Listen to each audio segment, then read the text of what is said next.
En Guinée, nouvelle marche de l'opposition. Pour la énième fois, les manifestants ont bravé l'interdiction des autorités. Aucun mort à déplorer cette fois. Le cortège a défilé dans le calme. 8 mois après les élections locales contestées, notre invité ce soir, c'est Loudalin Diallo, chef de file de l'opposition. Bonsoir. Bonsoir.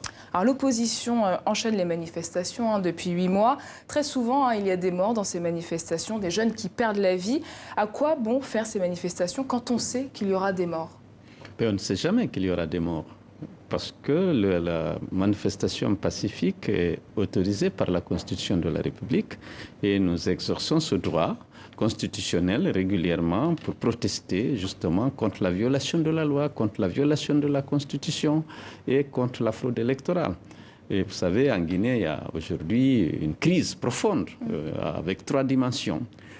Vous avez la dimension politique, bien sûr, qui incite les acteurs politiques à organiser des marches, mais il y a la dimension sociale avec la grève des enseignants qui sont frappés, emprisonnés, privés du droit d'organiser des manifestations. Il y a la crise institutionnelle. Vous avez Mais vous dénombrez quand même 103 morts guinéens. 103 morts. C'est important. Oui, alors, il ne faut pas faire même. comme certains journalistes guinéens, vous mettez dos à dos l'opposition et le pouvoir.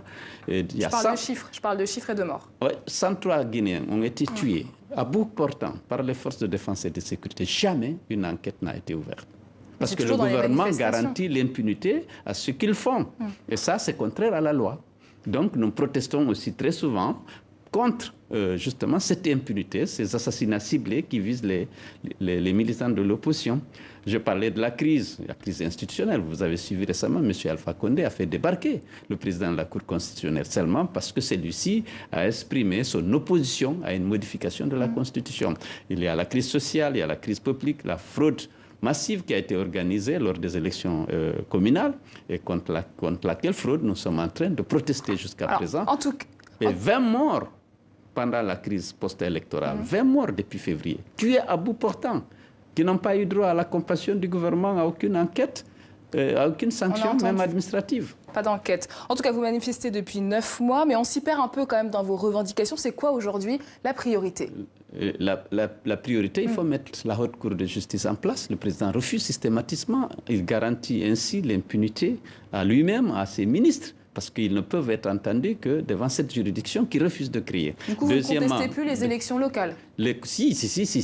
Il y a eu la fraude massive. On a pu mettre en évidence justement cette falsification des résultats opérés au niveau de centralisation, et on a dit qu'il faut aller au dialogue pour trouver une solution politique. On est allé, on a trouvé une solution politique, on nous a donné le minima, on nous a rendu quelques communes, et puis après, le pouvoir a décidé de ne pas appliquer l'accord qui a été signé à l'issue du dialogue politique. Et là, on ne peut pas accepter dès lors que nous avions accepté pour la paix de renoncer à nos revendications, à 80% de nos revendications. On a reconnu qu'environ 20%, on a signé un accord avec le ministre de l'administration du territoire, avec le président du groupe parlementaire du RPG Arc-en-Ciel, parti présidentiel, et malheureusement, le pouvoir a décidé de ne pas appliquer cet accord. Nouvelle actualité en tout cas, le gouvernement a appelé au dialogue la semaine dernière. Est-ce que vous allez répondre à cette main tendue? Non, on a suffisamment dialogué, madame. Il y a un accord politique qui vient d'être signé, qui avait permis au pays de sortir de la crise post-électorale. Et le gouvernement a décidé de ne pas l'appliquer, donc à l'appliquer, c'est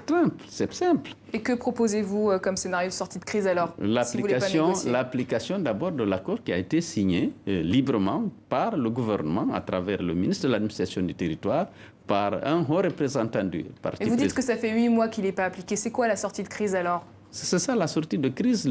Cet accord a été signé le 8 août et le gouvernement a refusé de l'appliquer. Alors que nous avions renoncé, pour permettre de favoriser cette sortie de crise, nous avions renoncé justement à nos revendications initiales, qui étaient la restitution des suffrages qui nous avaient été volés, preuve à l'appui. Et aujourd'hui, ce minima-là n'a pas été du tout appliqué. Alors, si vous ne négociez plus, c'est quoi la prochaine étape après les manifestations, si ça reste comme ça aujourd'hui? Nous continuons les manifestations et on a demandé au gouvernement d'appliquer l'accord. Et tous les partenaires techniques et financiers sont témoins. On a fait des concessions majeures pour nous permettre de sortir de la crise parce que la rue n'est pas notre premier choix. C'est puisqu'il n'y a aucun recours. Toutes les institutions sont inféodées. La justice ne fait pas correctement son travail, elle fait ce que M. Alpha Condé veut, la haute cour de justice n'existe pas, vous n'avez pas de recours, sauf la rue, qui, heureusement, est autorisée par la Constitution, puisque nous sommes dans un régime plutôt déclaratif. Alors, des manifestations ont eu encore lieu aujourd'hui. Vous êtes aujourd'hui en tournée en France. Qu'est-ce que vous attendez des autorités françaises? J'attends de nos partenaires techniques et financiers, l'Union européenne, la France, les États-Unis, qui sont représentés au comité de dialogue en Guinée, vraiment qu'ils interpellent le gouvernement afin qu'il respecte la Constitution, qu'il respecte les lois et qu'il respecte les accords politiques.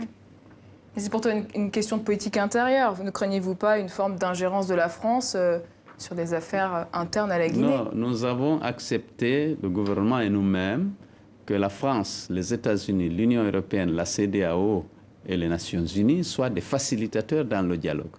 Ils ont bien joué leur rôle jusqu'à maintenant, mais lorsqu'ils ont participé à la négociation des accords politiques qui sont signés et visés par eux-mêmes, ils doivent quand même interpeller le gouvernement lorsque celui-ci viole ces accords. Et je veux dire que ces accords permettent au gouvernement de corriger les violations antérieures de la loi et de la Constitution. Et c'est pour ça qu'ils sont force de loi et ils doivent être respectés par le gouvernement lorsqu'il a accepté de s'engager à le faire. Cellou Dalein Diallo, chef de file de l'opposition guinéenne, président de l'UFDG. Merci d'être venu sur le plateau de TV5 Monde. Merci.